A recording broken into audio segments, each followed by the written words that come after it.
along with Sue, I've got a YouTube channel, and I mostly post on there some allotment videos of how we're making progress down on the allotment through the year. And interspersed on there's the odd trait shot there from the weekend, but mostly it's allotmenting videos. What I thought I'd do a little bit different for a sort of end of March review is to have a look back at my website where I list all the jobs we've done and have a look at the weather for March. So I think the first thing I'm going to do is just go over and have a look at the weather, because the weather in March had a great influence on what we did and what we did and when we did it down on the plot.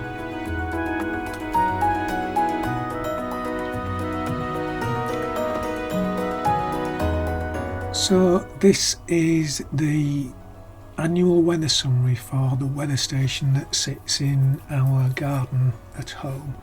So looking at this, if we look at March, we'll see that the average high temperature was 11.9, the low was 3.9, the average all round was 7.9, and that the high temperature was 20.3, and we had just one slight frost through March. That was all on the 8th. However, the ruling factor was without doubt the rainfall, and if we have a look at March, we'll see we had 78 millimetres of rainfall. That's about a month and a half's worth, and what's more, that all fell in the first couple of weeks of March. So March was really wet to start with. It was wet and windy, and further down you'll see the wind speeds. The average for the month was 3.3 miles per hour, which is much higher than January and February.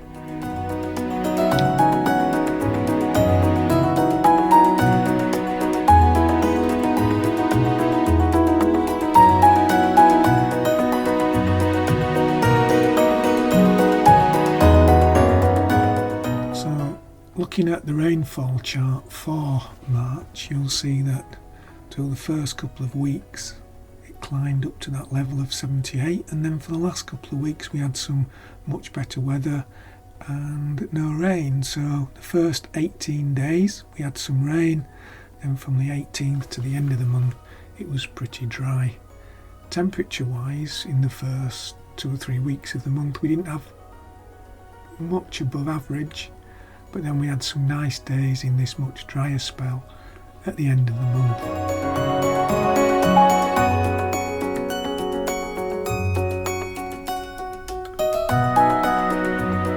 So if we have a look in sowing and planting in March, this is the list of all the sowings and plantings we did in the plot or in the greenhouse at home through March.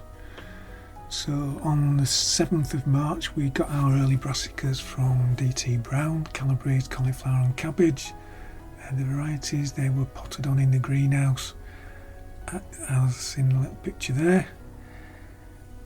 They're now being planted out, but we'll probably get to that a bit later. 8th of March I got our leeks in, and a little tray of lettuce. They were all left in the greenhouse to germinate. As you can see, the leeks germinated towards the end of March, and the lettuce took just over a week.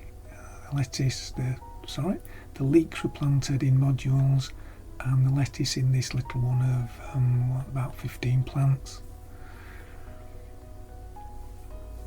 We planted some Casablanca potatoes in some tubs in the plot on the 11th of March.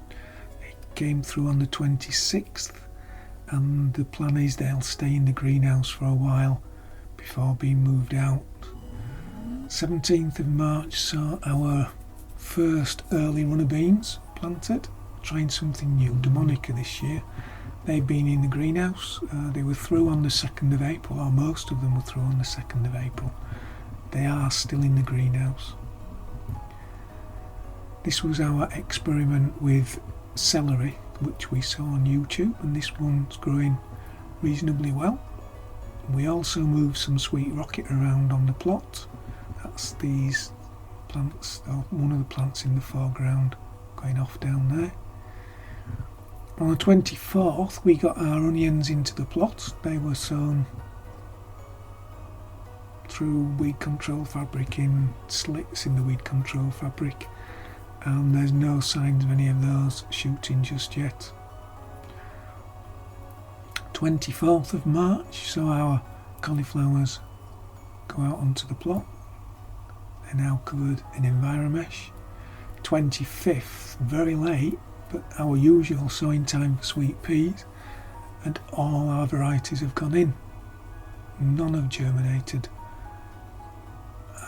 so far on the 3rd of April. End of March, 28th, we got some rocket potatoes in. These are the beds that have been, a couple of beds that have been cleared through autumn and winter. And then on the 29th, the day after, we got what we might call our main early potatoes in Casablanca in one row and Athlete in another. Athlete are a trial from sort of two plots of heaven. Bill down there reckoned that they were very tasty, so we're giving them a go and seeing if they're as tasty when they're grown up north. 7th, so our cabbages planted out, and that was as far as we got through March.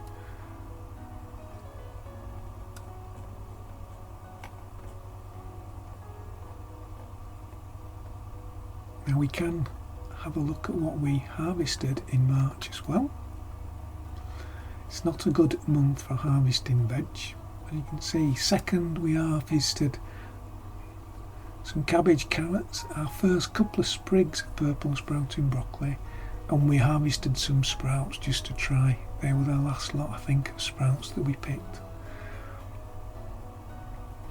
11th of March must have been a bit of a better day between the rain and the gale force winds, and we went down and had quite a decent harvest down there, harvesting the lot that's on the list there. And the purple sprouting broccoli by this time was beginning to sprout quite well, and in there, amongst there, was our first rhubarb of the season. Very tasty. We think it's Timperley early, and there's a sort of collection of everything apart from the rhubarb. On a visit on the 19th, we picked a bit more purple sprouting. It was going well. Towards the end of March, some more rhubarb, some more broccoli, last of the beetroot, and some leeks. Then 3 of our cabbages. We've still got some red ladero. We'll have to harvest that and freeze it. We've got a few savoys left and a few hard kiloton cabbages left to pick. 28th we harvested our last parsnips. The rest were dug up and cleared. 29th we got a few more leeks and some more rhubarb, which is going well, and that's all we've harvested.